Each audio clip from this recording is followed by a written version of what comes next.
How's it going, guys, and welcome back to the channel for another Star Wars game news video. And in this video we'll be covering yet more news that has been trickling out as the days go by for Star Wars games. Now, you guys know that I like to just do one big news roundup video for Star Wars games every 2 weeks, but given the amount of stuff that's been coming out lately, I've just had to sort of cover everything as it goes.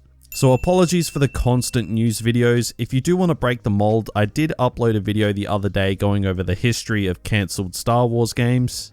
I put a lot of time into that one, so if you do want to check it out after this video, the link will be below. But anyway, in today's video, we have a lot to get through. We have more comments from a Lucasfilm Story Group member regarding future Star Wars games. He's been doing a fair bit of talking on Twitter the past few days. We covered the first thing he said on the channel earlier this week, but he's been at it again, and it's really exciting stuff. He thinks the future of Star Wars games could actually rival the golden era of Star Wars games from the mid-2000s. But more on that later.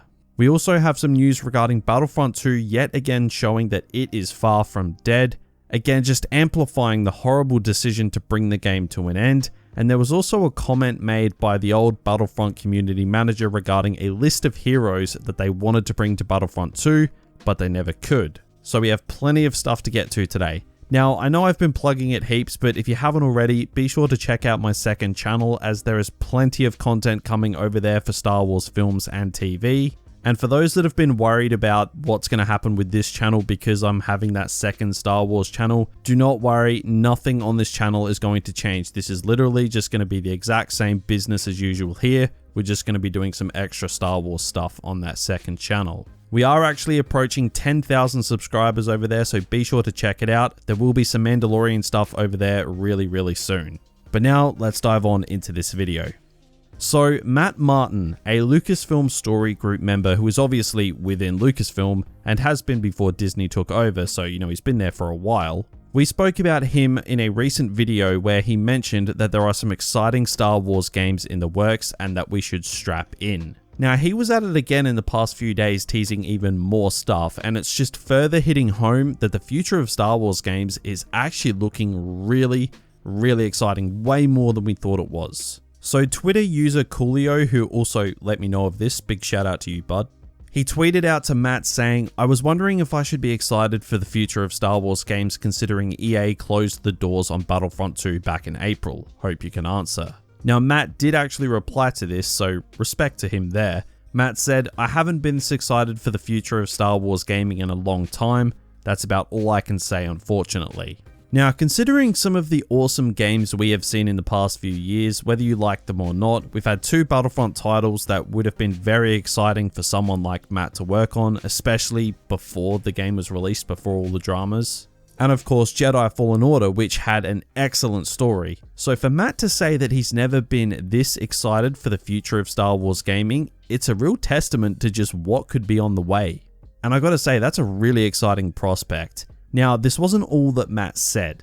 Coolio responded again saying, "Awesome, since Lucasfilm's stream of games in 2004 to 2005, or more excited." I don't think his English was on point there, but you can see what he's trying to say.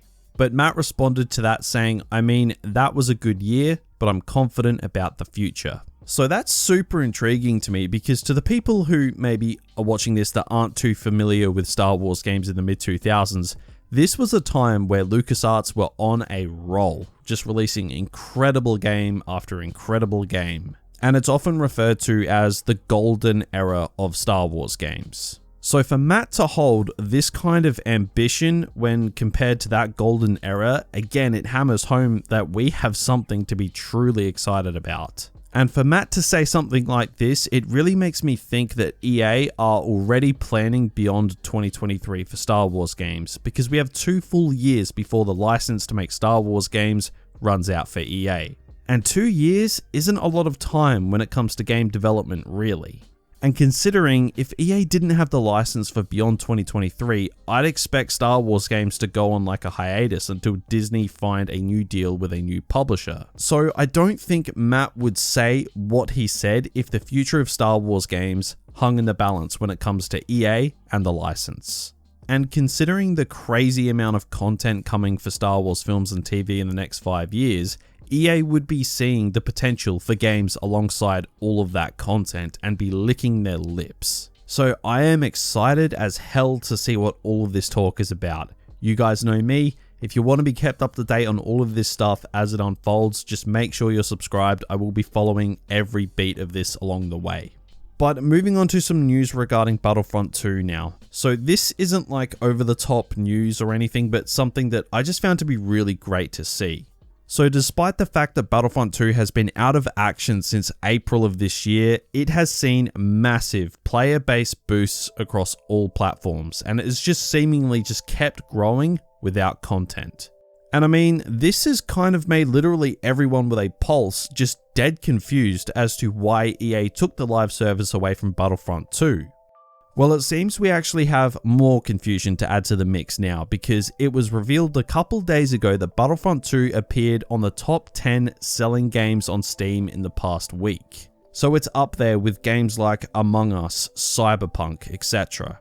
So the December period, which traditionally for the past 4 or 5 years, has basically been Star Wars month.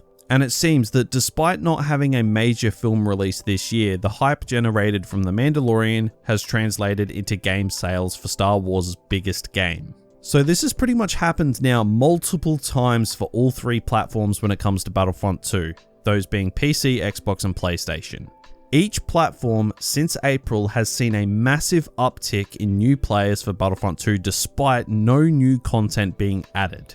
It kind of makes you wonder just how big Battlefront 2 would be right now if it was still getting regular or at least even a little bit of spaced out content. With, I don't know, like Mandalorian skins or something, or actual pure content with heroes. It is just ridiculous to think just how big and successful this game would be right now if it was still going. It'd without a doubt be one of the top live service games going around, even 3 years on from its release. The fact that it's still growing, even though it's had no content and is by no means complete after all this time, it's a testament to just how popular this game was.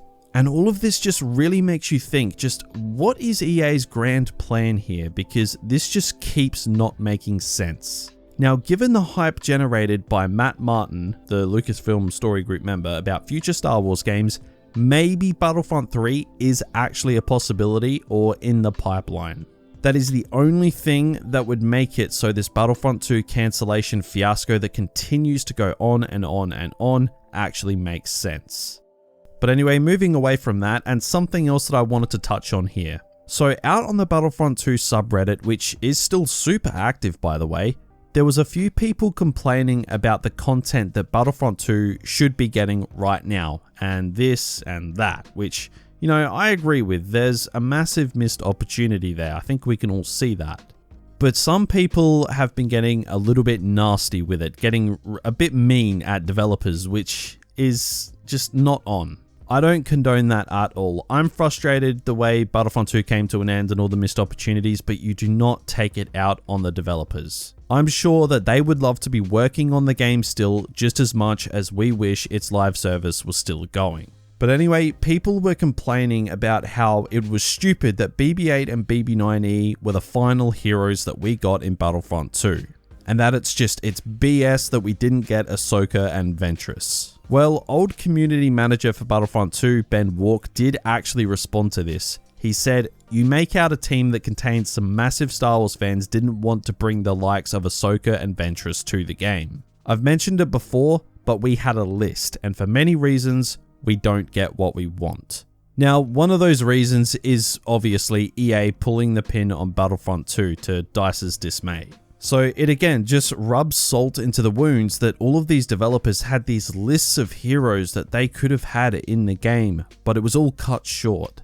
There seemed to be just so much in the pipeline for Battlefront 2 that we just never got, and it just again makes you wonder what could have been. Again though, the further we go with the laundry list of questions we have in regards to the cancellation of the most popular Star Wars game, it just makes less and less sense. But I honestly think at this point, there is just something brewing for the Battlefront franchise to coincide with the huge amounts of Star Wars media coming in the next few years.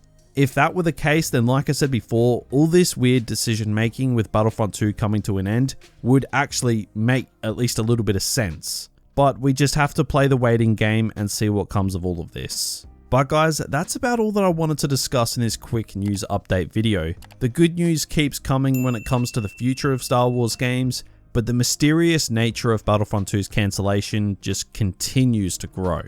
That's pretty much where we're at right now. But guys, that's about it for this news update video. Be sure to drop a like below if you found the video informative and subscribe with notifications on for all things Star Wars gaming. And be sure to check out my last video going fully in depth on cancelled Star Wars games. But that's going to be pretty much it for me today. Thank you for watching and have a good one.